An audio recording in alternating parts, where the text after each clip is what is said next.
Hey guys, thanks for tuning in. This is Grad School Buddy, a show that gives simple answers to questions about grad school. I'm your host, Ebele Chukwumoyi, a development economist and impact storyteller who has a master's from Georgetown University and a bachelor's from the University of Nigeria, Nsukka. We hope this show helps you make better grad school decisions. Let's dive right in.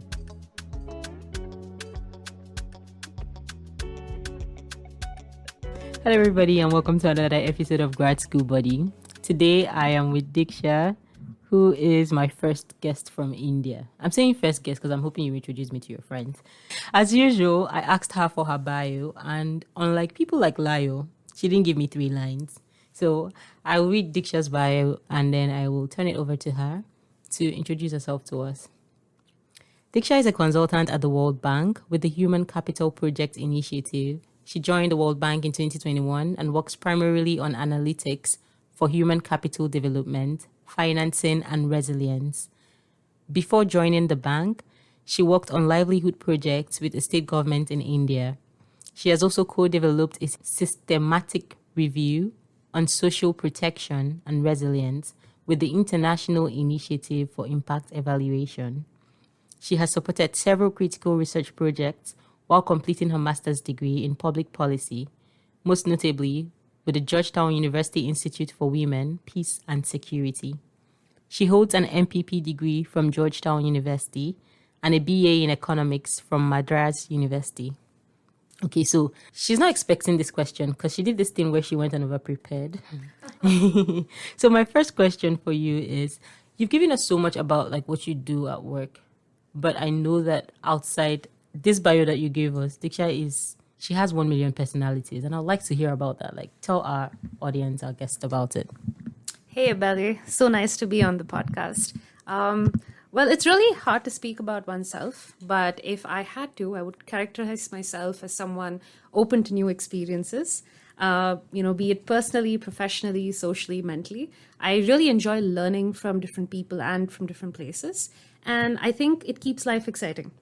I'm someone that really loves spending time with my family. I have a brother. My parents are lovely, and I secretly like my grandparents more. My parents don't know that, but you can tell. I think they already know, but I love my grandparents a lot. And I have 2 dogs back home in India, and can't wait to see them next. So I'm really a family person. I love my friends also, and I love you. So I would say, yeah. In summary, this is a little bit about myself. Okay, thank you, Diksha. First of all, I want to ask you 2 questions that are not even important right now. But you said you have dogs, and I never realized you have dogs. So do you want to tell us their names? And also, I love you too. You're like one of my best bros from the Makot community, in case all the other bros hear this. So I have my 2 dogs. Their names are Leah and Miller. I named Leah, and my brother named his dog Miller. And I think he was in this phase where he was really interested to get into the army. He would watch like a million different stories on soldiers, on World War I and II, and then he just decided to name one of his dogs after a soldier. That's the backstory. I just woke up and I was like, you know what, Leah sounds cute. I'm just gonna call my dog Leah.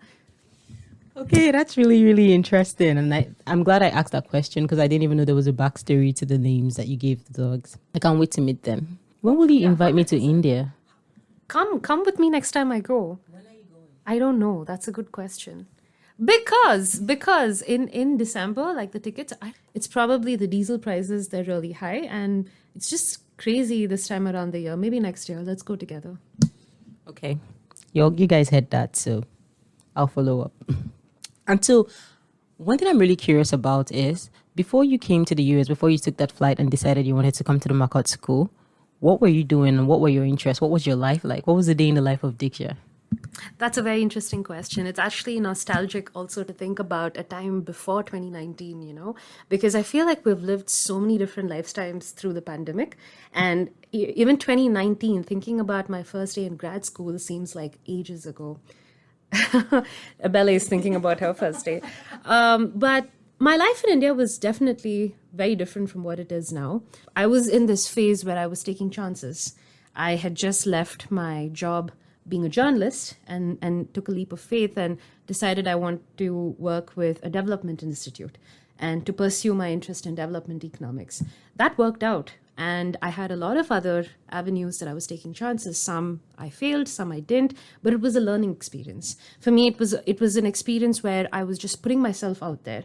And I was also investing in new relationships and so many different people that I had to meet. It was a nice life. I moved back home to my with my parents. I was living in Delhi before, and it was definitely I was very fortunate to move back home with my parents. It was definitely comfortable, but it also allowed me to experiment. And I'm glad, looking back at that time, I'm glad I had that room and that ability to experiment. So when I decided to come to grad school, I knew at that point of time that I was sure. I definitely agree. I think it's a privilege to be able to move back home. I myself did not move back with my parents, but I moved in with my sister, and I was a thorn in her flesh because I refused to leave until I was sure that I was ready to leave. So it's really exciting to hear about that, and also to hear about, your stints with journalism. Like, do you want to share more about that with us? Like, at the time where you said you were kind of thinking and discovering yourself, you said it involved some failures and it involved some, self-discovery. How could you, because I know that's a very tricky time. That's like just after you finished your bachelor's, I'm assuming. What was that period like emotionally for you? That's a great question as well. And I still remember when I moved back from Delhi to Chennai, which is my hometown, I didn't have anything to do for 6 months. I was at home. I was coming to terms with this change of my job, and I was taking a chance because my parents and a few of my friends didn't know this field of public policy, and they didn't know what it meant. They didn't know what I was trying to get into. So it was definitely hard to focus on just the one goal and to go forward with it, knowing that your parents and your friends around you are not really, they don't know what it is. So it was uncharted territory. But along the way, I feel like I met people, I connected with people that were in the field, and that really helped me because I was able to slowly and bit by bit learn what this industry looked like in India, what kind of people were working in this industry, where they were working, what schools they went to, how did they craft their journey. And that helped me a lot because it instilled a sense of clarity, at least a short-term clarity, like, yes, okay, whatever I'm doing, it's gonna lead to something. And I think that kept me going. And of course, my parents' support, and they trusted. They didn't know what it was, but they trusted me and they trusted the process. Thank you so much for sharing that, Diksha. And I can see, I'm not trying to agree with everything you say. I'm hoping to disagree with you soon. But I also agree that, this was also really uncharted territory for my family. And I know that they gave me all the support they could in every form. So it's really nice that you had that support to bring you this far. Okay, so my next question involves leaving India. When you decided, okay, yes, like you had connected with all these wonderful people, you had seen these people in India who were doing things that were a little bit similar to what you wanted to do, and you had identified the schools that they went to.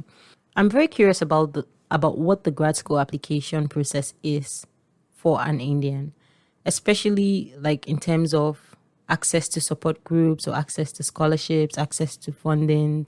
How did you find these groups, if there were any, and how were you able to kind of like leverage them? Thanks for that question. It's actually very interesting to share my experience because I definitely had a lot of support when I was applying to grad school. In fact, I remember this one conversation I had with someone who was helping me review my essays and editing them. He told me that, once I got into, a couple of grad schools, I called him and thanked him. And he said, the only thing that, he wanted me to remember was just pave it forward.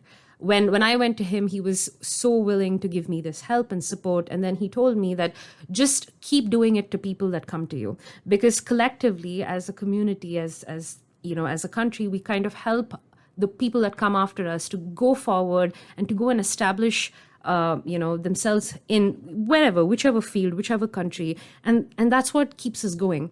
And I really, even till today, I keep that in mind. And whoever comes to kind of, speak to me from any field, from any part of the world, I'm always willing to help. And if I don't have the answers, I try to connect them with someone who does. And that's the kind of community and support group that I received in India. Speaking about the application process, it's quite standard compared to all of the other countries, and especially students that are applying to the US. It starts with preparing for the GRE, and then the IELTS or the TOEFL, whichever each individual wants to take, and it's also connecting with a lot of people that have gone to certain schools in the US, in your field, and speaking to them about what they found interesting in their school, what subjects they took, what professors they received mentorship from, and how the job opportunities are. And I think a lot of our school selection is based on definitely the resources, the kind of subjects, and even the branding of the school, but also how close it is to opportunities.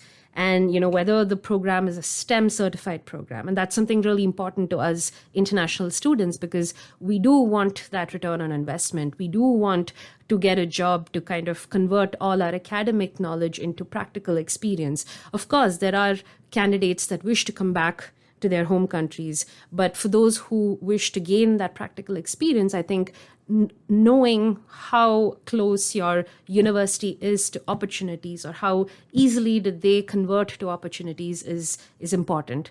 And so that was something that we also kind of gathered information on, and then we make a selection of all the schools that we want to apply to, and then comes the SOPs. And they can be a very interesting process, because while you're writing the SOP, you also ask yourself questions. You ask yourself why you want to do this, and what would this lead to. And I think that's a very crucial part of this process that got me thinking about what it is I want. And I think I came out of that experience with clarity, with knowing that, wait, I'm not just going to go to grad school. I'm going to have these goals. I'm going to have these these check boxes that I'm going to ensure that I get this experience. I take these classes, and it kind of links to what I want to do later on. So I think that was a very interesting part of the process. And once your applications are gone, I think it's waiting to hear confirmations, and then there's a whole other process when it comes to getting your visa and getting your accommodation, which I would say are definitely challenging. They're hurdles in the whole process. Thank you so much. That was really, really detailed and very, very helpful. I took notes because there were questions that I really wanted to ask you. And so the first thing that I know that you said that really, really piqued my interest, and I believe a lot of people might be curious about, is when you talked about the closeness of the schools you choose to opportunities. So how do you define these opportunities? And in your case, like, what was that for you? You could use yourself as an example if you feel comfortable.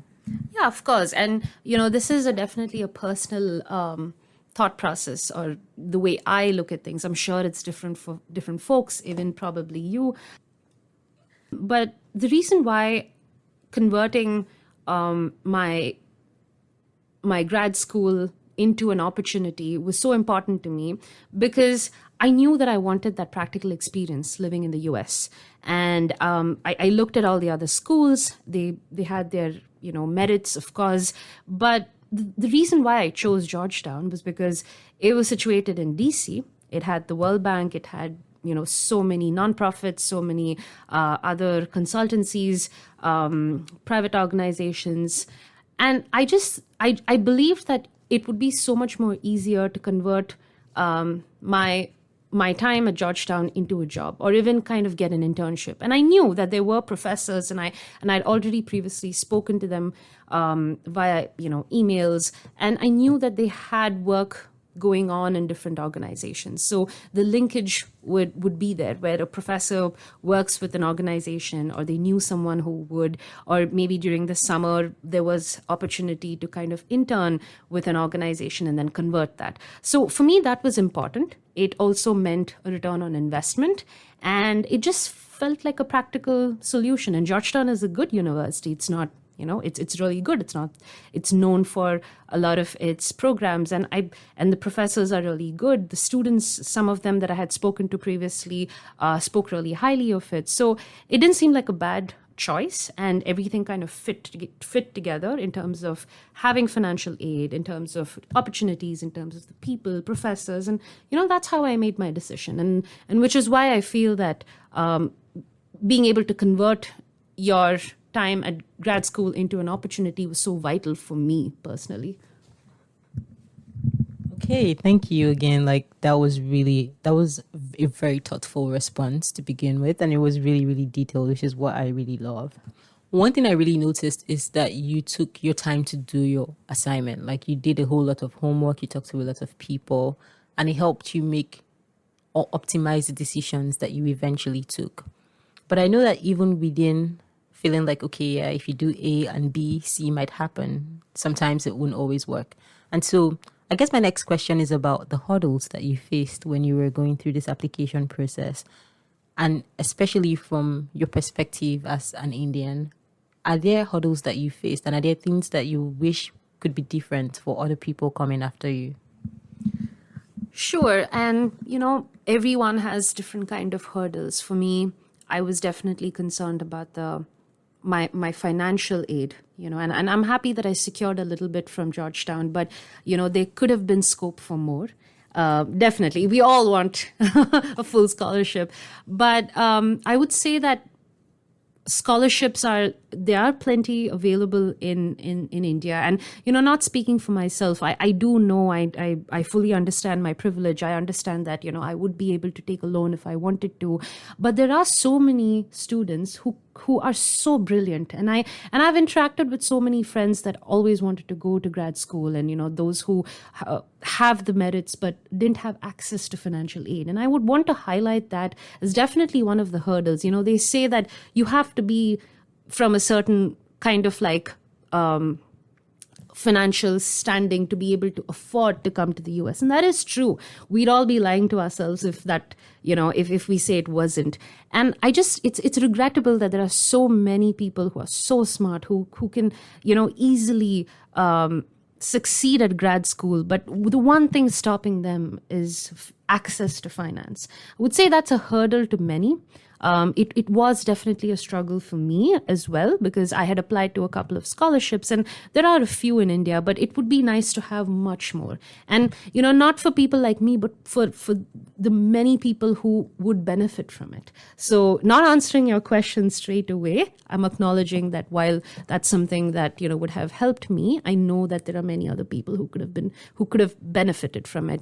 And I would say, the other thing was trying to find accommodation to, figure out how to orient yourself when you go to the US. It's really hard to do that sitting in India. It's really hard to kind of identify the right neighborhoods, to identify the kind of people that you're living with. So it would have been easier if the university had accommodation, probably like an in-campus or even outside the campus accommodation. That would make things easier for a lot of international students coming in, because it's really hard to understand the neighborhood, the context, how to live, where to live, how to commute. So I would say accommodation was definitely, a small hurdle to jump as well. Okay, so just to recap, Diksha shares with us that two hurdles she faced were the finance, which I know that you also said that you understand that you had some privilege that was very helpful, but you wish more people had access to finance that could help them get this degree. And I definitely agree with you. I also feel that, especially for courses like ours, a lot of the programs that we design, the people who understand the lived experiences don't always get the chance to be in the classroom to learn the technical tools to help them solve those problems. One thing that you also talked about that I really, really liked, and I'd love for you to shed more light on if you don't mind, is the accommodation bit. So definitely finding accommodation here is very different from what it is in a lot of places. And so my question was, when you identified that was a hurdle, how were you able to find the first place that you live? Did you find it while you were in India, or were you already in the US before you found it? Yeah, no, it's a funny story what happened, because I remember I was posting on all of these Facebook flat and flatmate groups, and I received little to no response. But there was one house, a bunch of girls were living in that house, and it was really far away from Georgetown University. I interviewed with them. They wanted to kind of just see if the vibes checked, and I'm glad it did, because they told me that they'd be happy to kind of sign a lease with me. But then it struck me that that neighborhood was really far off. And after speaking to someone, few steps back, I got the place. They asked me to sign the lease, but I was unsure. I wanted to kind of check with a few Georgetown second year students, and I ran the address through them, and they told me that it was far off and it was probably not a safe neighborhood for women. And so I needed to back out of the offer, and they perfectly understood. But that's what kind of alarmed me. I was thinking about, living in India, how do I know what neighborhoods are safe? And I had to check with a few people to kind of get a sense of clarity about the neighborhoods. And a lot of the times you don't know. You just you move, you figure it out, and maybe after the first semester you get another place. But I didn't want the hassle, because I knew once I start grad school, I had all of these plans, I had all of these courses set aside, and I wanted to completely focus in on it. So I took some more time. It was definitely last minute, but a friend of mine that also got into Georgetown, we kind of connected, and we thought of turning the tables around. So instead of looking for jobs are always on everyone's mind. Instead of looking for houses or spots in houses that needed roommates, we decided to just get a townhouse and then put up advertisements to get roommates. So it kind of makes things easier, because you secure a place. And we did. We found a townhouse in Georgetown, and then we put up advertisements for wanting two roommates. And there's no dearth of people looking for houses. So we were easily able to get two potential roommates that ended up living with us. But that being said, it's definitely difficult. And like I mentioned before, it would have been so much more easier if the university had like on campus, outside campus accommodation, at least for international students, or they would in some way help us. I know Georgetown had a little bit of a system, but there could have been a little more hands-on approach to it. Okay, and I know that I have asked you a million questions about accommodation, but I am really curious to know. So when you found the townhouse, how did you find it? Like, were you walking on the road one day and you saw a house and you're like, I'm going to buy that? It's just a lot of luck and being at the right place in the right time. But there is an app called Zillow. It's very useful, and highly recommend folks that are listening to check out Zillow as well, because what happens is sometimes management companies put up properties that are not for sale, like just for rent. And you can find houses, you can closer to campus, you can find apartments, 2-bedroom or 3-bedroom apartments, and they are more than willing to lease it out to students. In fact, I was really lucky, because my friend and I that found this house, the landlord did not ask us for a credit history, because they understood that we were students. They understood that we were international students. So they asked us different documentation, and they were satisfied with the credibility, and they, kind of gave us a 1-year lease. And it turned out okay. Although I would highly recommend living in an apartment over a townhouse, because it comes with a lot of issues. It comes with a lot of maintenance issues. Sometimes landlords can be really, really difficult in terms of negotiating, an increase in the rent, or, maybe he's paying utilities, or they just generally have very unreasonable demands. I have experience with that. So I was glad that I moved to an apartment after my student years. But yeah, I would say Zillow is a good place to look. Flat and flatmates on Facebook can be tricky, but people have navigated it in the past. And look out for spots in apartments and townhouses. That can be ideal, but if not, Zillow always has houses and apartments for rent that you can find, and then go and find roommates. Okay, thank you so much for sharing, Diksha. And you talked about the fact that you had some house issues, like with regards to either like maintenance or can I use the word uncertainty and like payment and stuff? Like, could you share with us what those issues were, especially for people who are just coming to the US for grad school, so that they can know things to look out for, to watch out for? No, absolutely. And, it was a very difficult period because the kind of issues that I had with my landlord, I know you know about them. We've spoken about it, on different times.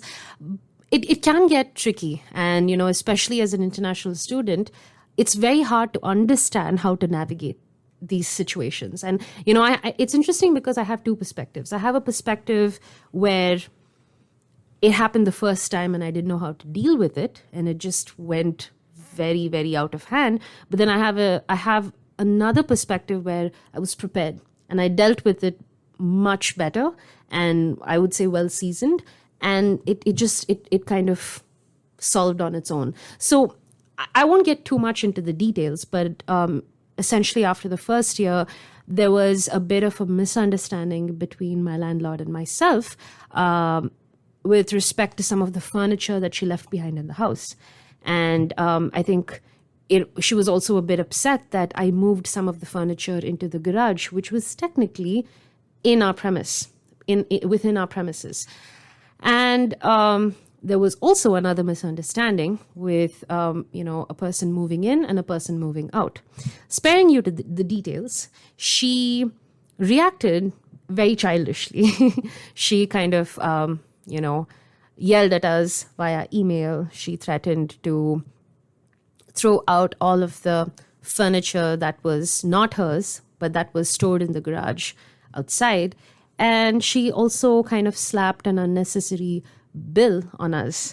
All of which was super unfair. And this tends to happen when you deal with landlords directly, when there's no management in between, especially landlords from, I don't want to say this, but I'm going to say this, landlords that kind of are in wealthy neighborhoods. And, they tend to be a little picky. They tend to be a little crazy. And they don't even live in the area. So it's hard for them to understand what's happening. So they kind of there's an outburst.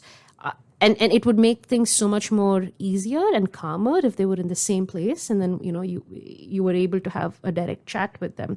But that was not the case, and it was a difficult time because I didn't know how to handle it, and I was the main point of contact. But eventually it tapered down. I still had to pay the unreasonably large bill that was slapped onto me, but I've let bygones be bygones, and it's fine. Like, I'm not going to think about the money that I paid, but it was definitely a weird situation and unfair situation.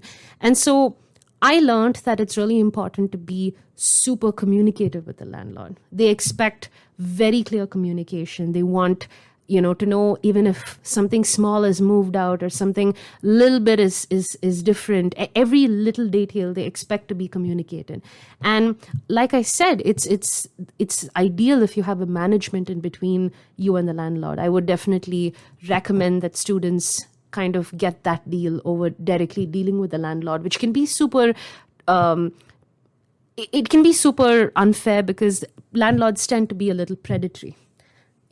So it's always ideal to have a management if you're dealing directly with the landlord, setting expectations, communicating every small change, every small request. I would see that as beneficial just to you in the future. And that's what I did in my second year staying in that house. And after I decided to move out, after I was done with grad school, it was a smoother process. And I was extremely polite, very friendly to her in all channels of communication. And that's the tricky bit. You have to be extremely polite, even if you're trying to convey a firm point. And I just walked out without having to pay much next, in the end of the lease. I think a few dollars for a small damage or a cleaning fee. That's about it. And it was good. We ended things on good terms. And I think, I was able to build that resilience and deal with a uncomfortable situation really well. But I would definitely recommend staying in an apartment or living in a house where you know that you're dealing with the management and not the landlord. Okay, so as usual, I'm going to help you guys and summarize it because I'm the best. I'm not sure. But okay, so thank you so much, Diksha. And I'm really sorry that you went through that really stressful time. But I believe that we pass through things so that we learn and we become better. And so you said, learn to communicate really well with your landlord person. Learn to set expectations, and if you can, deal with a management company. So yeah, definitely. And then I'm going to move away from accommodation because I feel like I asked 10 questions about accommodation. So now I want to talk more about like classes, assignments, problem sets, seminars. Could you tell us what a day in your life in grad school was like and what part of this entire journey you wish somebody had sat you down and warned you about? Or is there any advice you have with regards to even grades? Like, tell us something about the journey. Sure. To start off with, I wish I knew how hectic grad school was. I had no idea, and this is just speaking for me. I'm sure other people are more prepared, but I had no idea it was going to be this stressful, and I was definitely hit by a bus when I started classes because the reading lists are so long. I'm sure, yeah, you're nodding. You know how long they are. So I was, and this is just not for one class. This is for 4 classes, and I definitely was at the end of my first week. I needed a breather. I needed to sleep. I needed to wake up, and I needed to tell myself that this is going to be your life for 2 years. And on top of that, I really wanted a job. I wanted a job to, to also support critical research that professors were doing, to learn on the job, but to also pay my bills, right?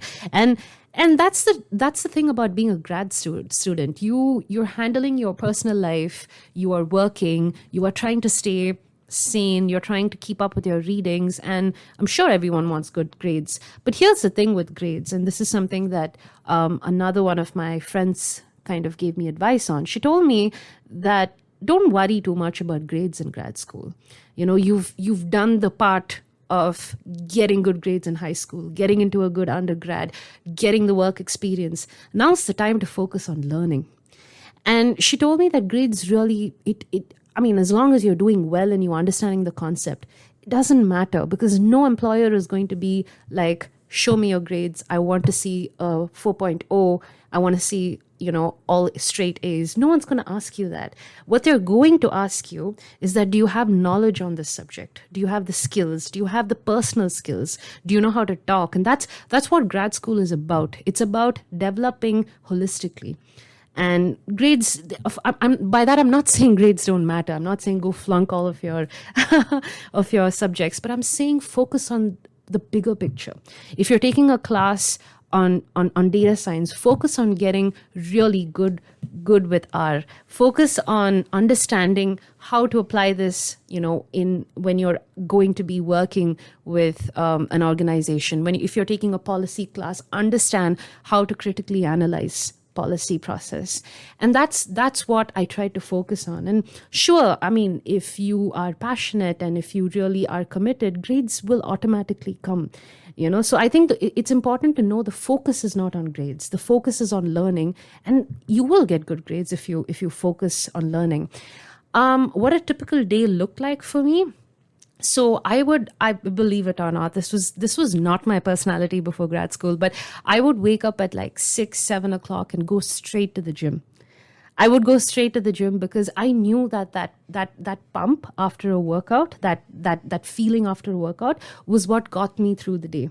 And it kept me active, because when you're in grad school, there are going to be late nights. You're going to be always, surviving on caffeine. You're going to be eating all sorts of unhealthy food to keep up because, and there's going to be a lot of work. And I think having that balance of that 1 hour in the morning or night or whenever, doing something that gives you the release, whether it's running, going for a run, lifting, whether it's, reading a book, it's really important to get that space. I would start with that space and then kind of be ready to tackle the day. And it involved of, I would take one class a day. I wouldn't try to push myself to, two classes. I think that was too much. And then I would spend some time in the university, be it the library or the lounge, where I would finish my assignments, finish up my reading. And here's the thing, I'm not really good with sitting. I love meeting people. I love chatting. I love debating. And that's what I would do when I'm in the lounge with all my friends. But when I really want to get down to business, when I want to read and study, I'm always at the library. I need to be in a place where I don't interact with anyone. I don't have anyone around me, so I can really focus and get the work done. So that's what it really looked for me. And when I did get the free time, I would always be in the student lounge, grabbing a free pizza, or catching up with friends. So, and that's the best part about grad school, where you just get to go and grab drinks during happy hour with your friends, and it was amazing. I definitely agree with you, especially about starting your day, right? Like you going to the gym, especially because in some schools, you're forced to pay for the gym anyway. So the way I see it, it's like use everything you can use that you pay for. So that and reading is something that have also been very helpful. And I love the idea that you gave about how you took one class per day, because sometimes it can really get a lot. And the reading lists, I have friends who have just started grad school, and every one of them is talking about the reading list. So it can really get overwhelming, and just giving yourself that time to kind of pace things is very important. And then I also really actually love the fact that you knew yourself enough to know that, hey, when I want to get work done, I have to go to the library. I think that's very important. Like, I think it's important to kind of live with your community and thrive with your community, but it's also important to know when you need to kind of go back and do you. Now, about the reading list, I myself know that there were some times when it was just impossible to catch up with everything. In your experience, what was the most efficient way to kind of get prepared for your classes? Yeah, glad you brought that up. So in the first semester, I remember we had this class called Policy Process. We had a ton of reading.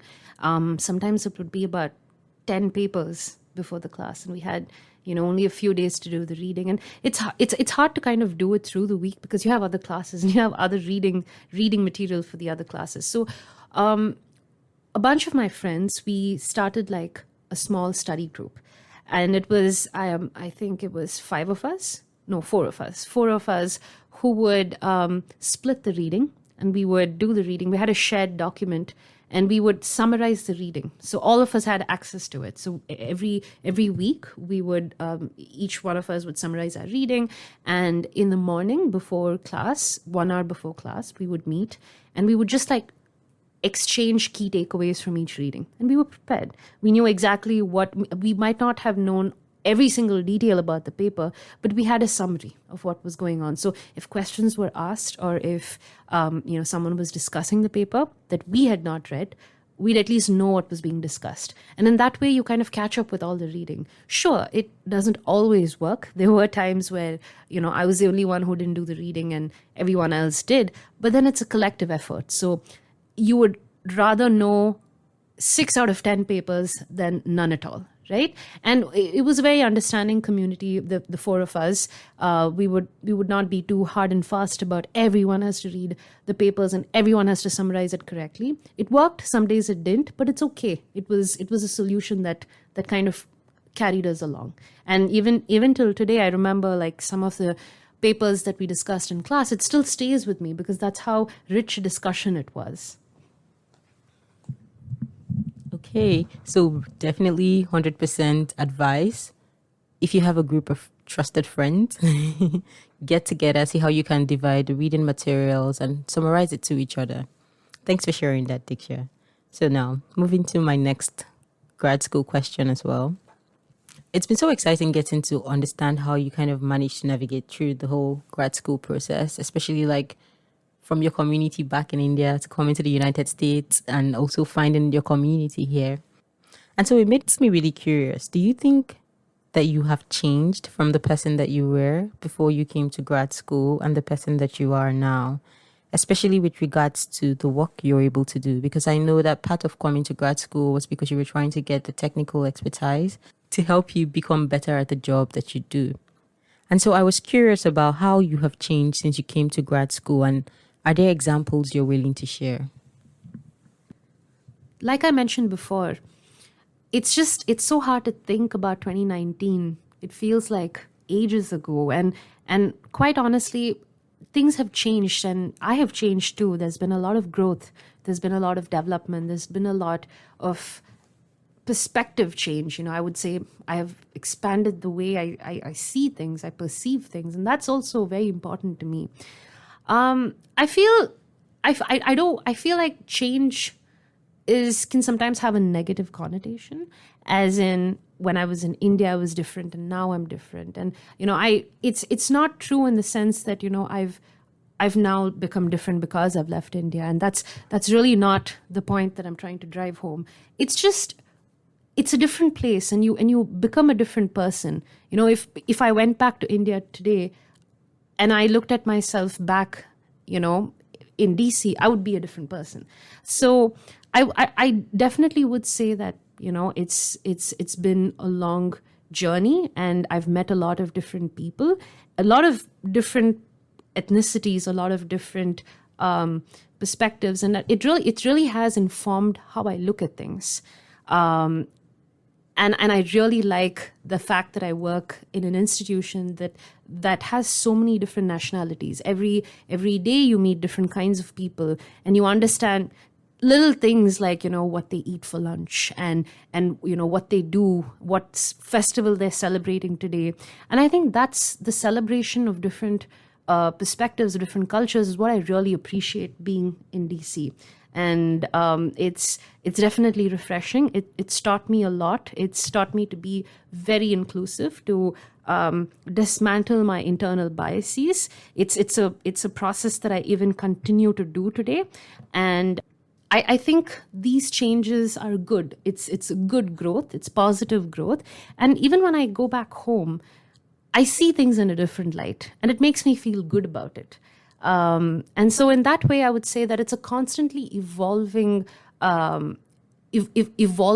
sort of a journey, where it doesn't matter that I'm here, it doesn't matter that I go back home one day or go to another country one day. You just learn a lot. And I guess the key is keeping your eyes and ears peeled in order to absorb that change in environment around you. Okay. Thank you for sharing those points. I definitely agree that coming to DC has been one of the most eye-opening experiences for me. You and I also believe that life is a journey. So I think that we are all always moving towards something, or it just never ends. Like, you're always changing, you're always evolving. So definitely I don't think change is a negative thing either.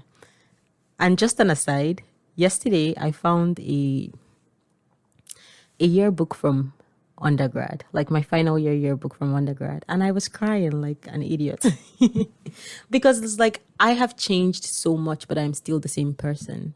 And I don't know, I know it sounds weird, but it's just like reading those things and seeing the person I am now. It was as if like I kind of could see into the future to know, okay, like when they asked about what my hobbies were or what makes me happy, the answers I gave kind of resonate with who I am now, but not really. And so I was just like, it was an overwhelming experience. So I definitely understand what you mean by change, and how change is not a bad thing. Okay. And something else I'm really curious about is I have seen you travel everywhere. Thanks for not inviting me. She even told me that she was going. Where did you say you were going to that day? I've forgotten. I can't remember. And I'm like, whoa, thanks for inviting me. So my question to you, since you travel a lot, is like, no, but for real though, I know that traveling is something that can be very relaxing for students, or just even for young professionals moving to new places. But then having a budget to travel is a reason why a lot of people don't travel. And so in your experience being a grad student who loved to travel, what were your three top destinations in the US? And if you don't mind, do you mind sharing like a budget with us? By the way, that place that I went to was Nashville. And I'm rolling my eyes, but you guys can't. I'm rolling my eyes, but you guys can't see me. I'm still not inviting her. I'm kidding. We'll go to a trip. We'll go for a trip next time. Well, travel, yes, it was definitely something on my to-do list when I came to the US. The US is such a large country. There are so many different landscapes. The West, I've never seen the West. I've not even gone to the West Coast. You too? And I really want to, and there's so much to do in the US. I love hiking. I know you do too. We've gone on hikes together. I had the decency to invite her. We'll get to that soon. But we've gone on hikes soon, and I've been to a few places around DC for hikes and treks, which I will share soon. And it's definitely been on my bucket list to kind of go to all of the cities in the US and see a lot of the national parks, like definitely the national parks. That's on my list. And it's definitely been easier to do that now that I'm a working professional as opposed to being a grad student. So let me get into it.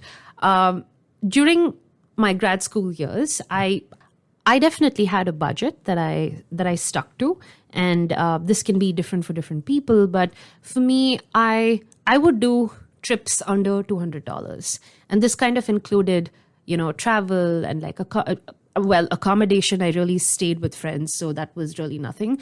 And, going out and eating. We would sometimes make meals at home and then, probably eat just one meal outside. But that's how we kind of planned it. And I know this might be different for different people. For me, it was about $200, maybe $250. It can be different for you. And, but I'm going to give you some destinations that are workable. One being New York. That's definitely one of the destinations that every grad school on the East Coast, is close to and accessible. So you can go to New York from DC via train or bus, or if you have a friend, you can even drive. It's not that far.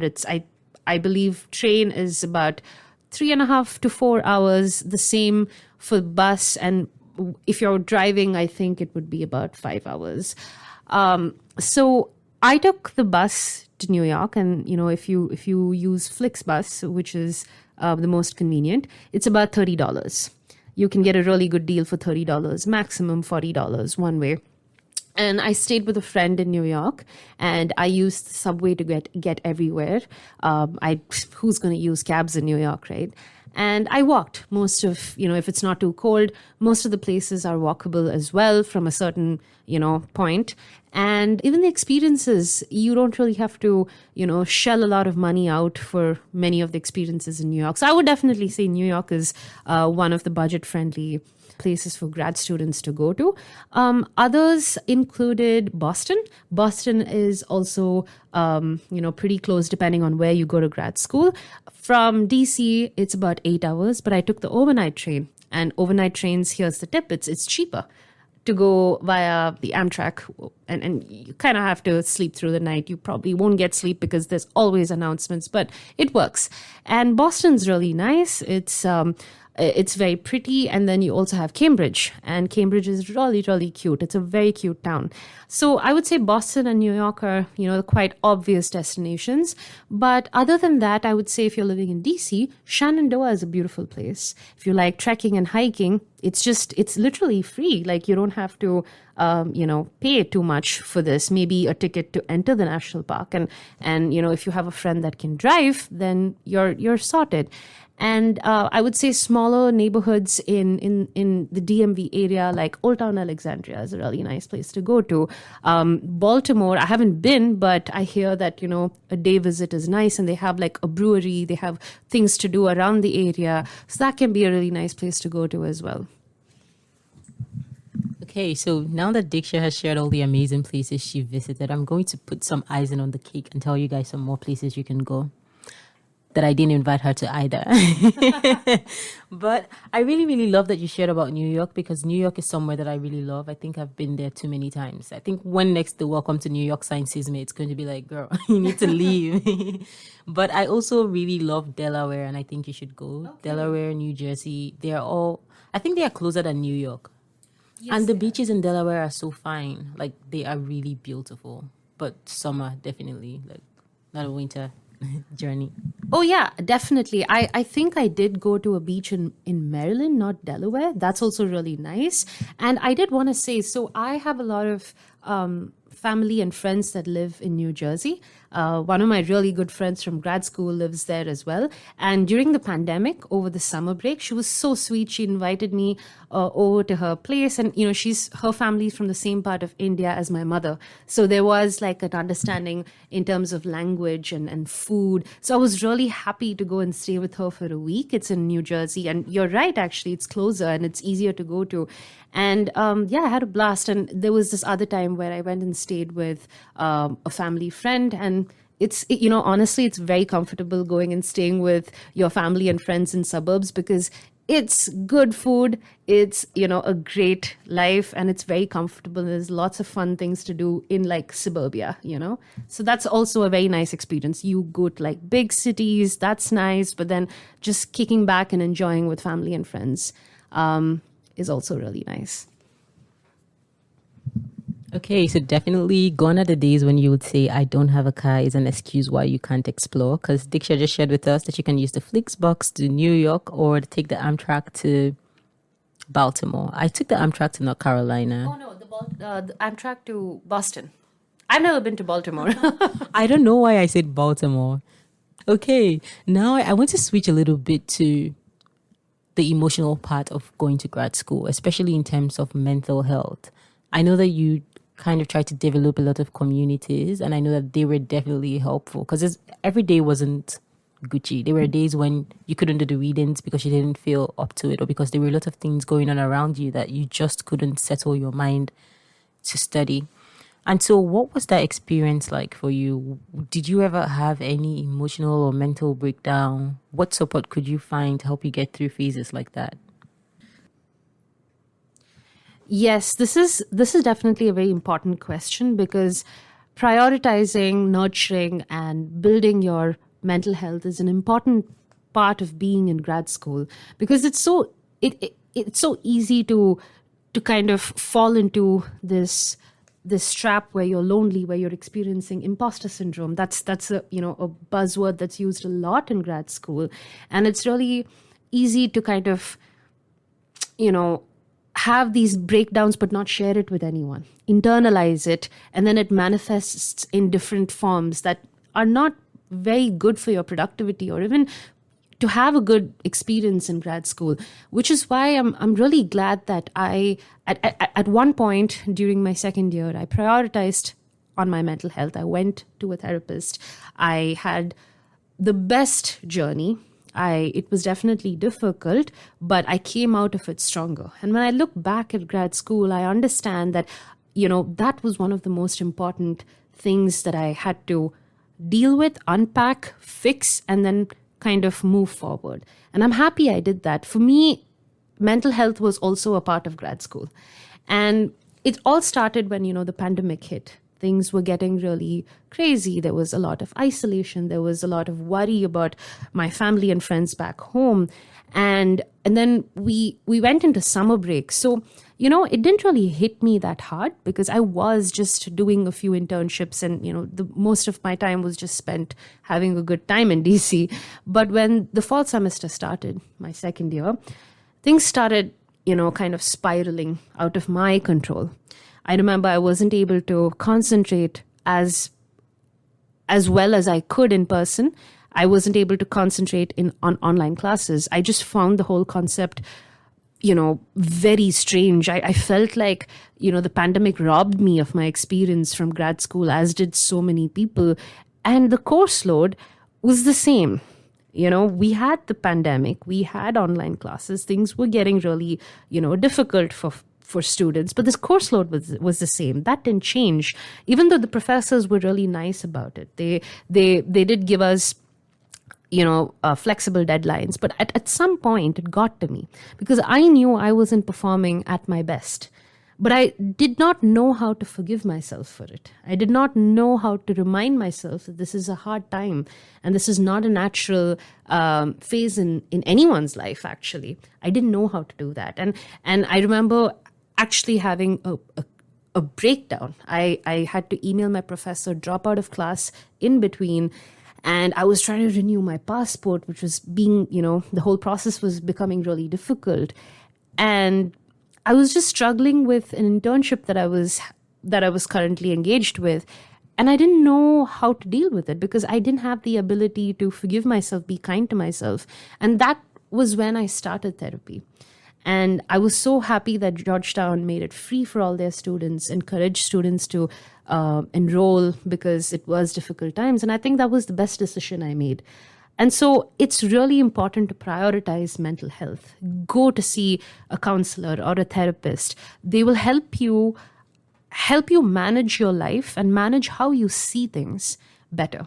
While you, sure, you're it's like muscle memory. You wake up, you get ready for the day, you know that you have to do reading, you know that you have to write, you know that you have to finish assignments. But sometimes it's so important to stop, take a break, and evaluate the bigger picture. And to be kind to yourself and to tell yourself that it's okay. In nature, there are seasons that come and go, where you have the winter, it's not so great, you have the summer, it's great, and you are part of nature, and you do deserve breaks. You deserve that time to recuperate, to take a pause, to breathe, so that you can perform better when you go back.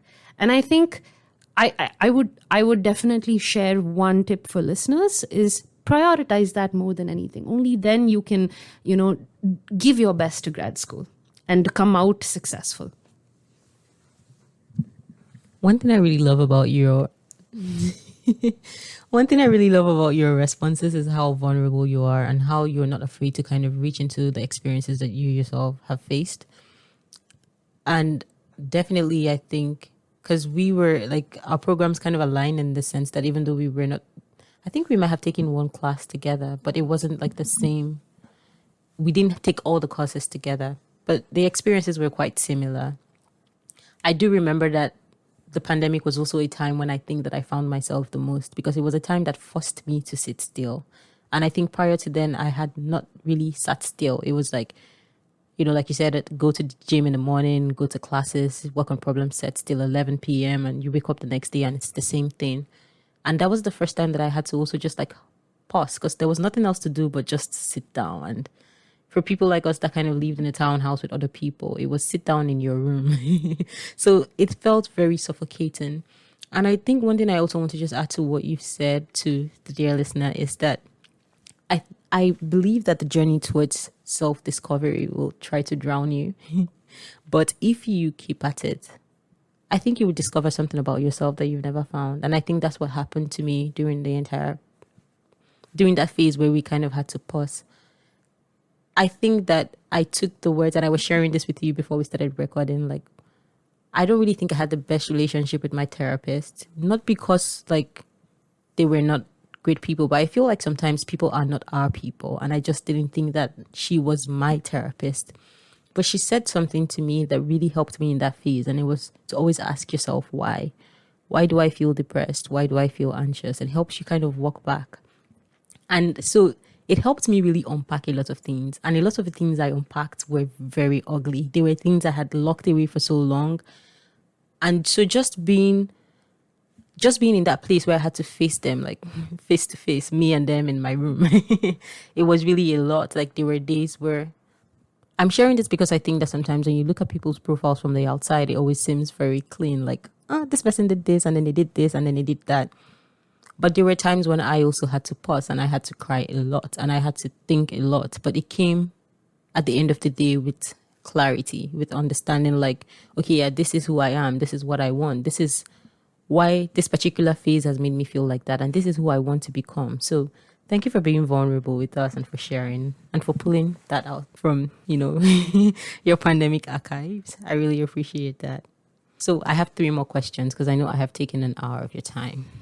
So now, taking everything that you know, all of your experiences, and I'm talking like the academic ones, the ones that involved the people, the ones that involved even just sitting on your own and discovering yourself, what hopes do you have for the future? This entire experience that you've managed to gather, how have they prepared you for it? Well, that's definitely a tough one.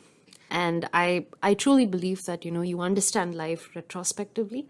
You take chances when you go forward, but you really, kind of click the pieces together when you think about it retrospectively. And to be very candid, I I don't know where I'm going. I'd be lying if I tell you like this, 5-step process of where I'm going, but I don't. I know what I'm passionate about. I know what I'm doing right now. I know what it's going to lead me to. I know that I'm talking to the right people. I am opening myself to experiences, but I don't know where that will lead me. I want to trust the process. And I say this both professionally, personally, in all spheres. I think what the experience in grad school has prepared me for is resilience. It's prepared me to take anything that comes my way, and to either make the best of it or to just deal with situations and accept that it's going to be this way. I've understood what my strengths and weaknesses are, and admitting that this is not my area, or this is not my forte, is something that comes with a lot of relief when you do, because oftentimes it's easy in grad school to pressure yourself to be good at something, whether it's a skill, whether it's an area of work, because everyone's doing it. And I've understood, especially that the process of finishing grad school and getting into the job market and working as a professional, it's okay. You're not good at some things, fine, delegate it to someone. Maybe form a team where someone else is good at it, so maybe you can draw from their strengths and they will draw from yours. And I think admitting that is okay, because admitting it allows you to also think about what you're good at and explore that area and develop it much more. So I would say definitely, understanding my strengths and weaknesses, building resilience, and also, I keep saying this word again and again, but it's so important, perspective. When you keep expanding your perspective, expanding the ability to be empathetic, it really serves you well in your profession. It some people call it soft skills. I remember one of my professors called it power skills, and these are really little things that get you forward, that make you stand out. And I think I have also made equal amount of time to invest and to hone these power skills. And so these are the things that really I've walked away with from grad school, and that I can say for certainty that's helped me in the profession as well. So something I really love about the responses you gave were that they lean more on the intangible side, and things that it might be very difficult for people on the outside to see, like, oh yeah, this, like, without communicating with you, it might be difficult to just see it on your profile. And I really love the idea of resilience, because you really need that in life. I feel that nothing really prepares you for how resilient you have to be for a lot of things in life. I also love the idea of perspective, just being open, allowing your mind to really just expand and know that there's so much going on in the entire world. Like, it's a whole world out there. But then especially understanding your strengths and your weaknesses. And I would love to really focus a little bit on this point, because I also think that just in general, we live in a world where it's like everybody is doing something. And especially depending on the kind of program you go into, it seems like everybody is doing the same kind of thing. And so if you're unable to kind of discover who you are or find your own niche, it's so easy to get sucked into all of that. And if you suck at it, you just feel like you're failing, and that becomes something to spiral about. So definitely, I really agree. And I think that as people go into this grad school process, as much as you try to get the things that are what my computer science people will call the hardware that you can see, but the soft skills or the power skills, like you and your professor have talked about, are also very important. So I would really love to talk about love. I know that I met your partner and they are so wonderful. But then I know that you kind of had a time where you were both in the same location. He had to travel, and then it kind of had to move from you guys being in the same location and navigating your relationship to him traveling and it being kind of long distance. So how have you been able to, first of all, how did you cope with having a relationship while in grad school? Because I'm sure that was very crazy. And when he moved, like, how did that feel for you? And how have you guys managed to keep in touch, especially given the difference in time zones? It's my favorite question too, Abeli. Well, let me talk about the question about how we managed grad school together. So a little bit of a backstory is that my partner and I, we decided to apply to grad school at the same time, unintentionally, because when I met him, he was telling me about how he's preparing to apply, and I was like, hey, even I am. And I think it started from there. And not when we came to DC, not during the pandemic, but we supported each other during the application process. We helped each other, we reviewed each other's statement of purposes, and he's in a very different field from me. I'm in public policy. He's in law, and we were able to give perspectives to each other, from outside our industry. It was great, and we applied. We got into the same school, Georgetown, and I decided to go there, and so did he. And this was a decision that we ensured we didn't make because of each other. We ensured we made this because it was a good school. We knew that it would give us good opportunities, and it just aligned. It almost felt like there was a higher power there. And so when we finally sent in our acceptances, we looked at each other and we were like, wow, we're doing this, we're going together. But I remember we had this chat, and we were speaking about how grad school would be a unique experience to both of us, and because it was both of our first time studying abroad, and we wanted to make the most of it. And like I've mentioned throughout the podcast, we wanted to have good experiences, good journeys, and really individual experiences as well. So we decided that we'd create a system where he lived separately near his campus, and I lived in near mine, but we would meet often. We would kind of ensure that during the weekends we spent time together. We introduced our friends to one another. He knew everyone that was in my class, that he obviously knew everyone that I was staying with, and it created a beautiful community. I knew his friends, he knew mine. I would go to his grad events, he would come from mine. So we kind of had double the fun, I want to say. But like I say, it's not only peaks, it's also valleys. And we were there for each other during difficult times, during internship rejections, during not being able to get into certain classes, in applying for jobs, getting job rejections. We were there for each other. And I think, and that's the unique part of our journey.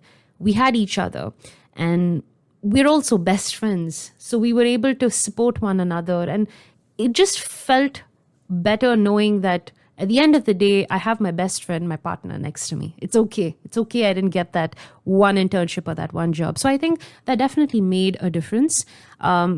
And we had been together before grad school, so it made it easier to kind of communicate, to know what he's doing, what I'm doing, to set expectations, and also to kind of give ourselves and each other space to do what we wanted to do. So, if he was with his friends, where he had classes, he had to prepare for an exam, I would understand. It's okay, because I had my friends and I had, my roommates with me. So I think it was a good balance. We really worked hard to strike that balance. Then came COVID. And we had to kind of live together, and he had to move in with me, which is great. And I think that was a beautiful experience, and that was a different phase of our relationship, because we hadn't lived together like that. And like you mentioned, you had to sit still in your room, among other rooms where your roommates were. It was a different journey. It presented its challenges. We had to overcome a lot of those challenges living together, figuring out our schedules. He was working, I was studying still, and safe to say that we tided through those times, and it only brought us stronger, brought us closer together and stronger. And then, like you mentioned, he had to leave. He traveled to a different country where he's currently working, and that's a different phase. I think we've seen so many different phases in the last few years.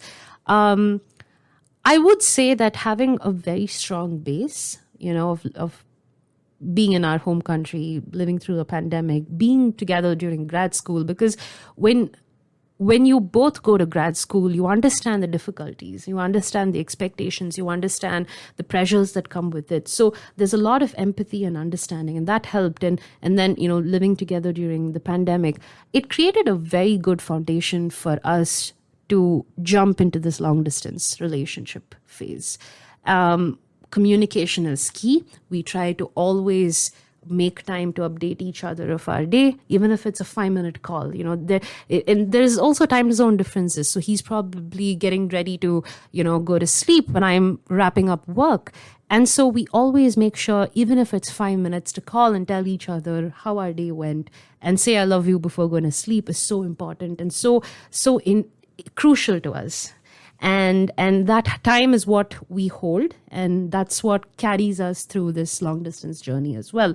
And like I said, he's my best friend, and my best friend's going to support me with my career interests, with my personal interests, and so am I. And you'd never let your best friend down. So I think that's what really keeps us going.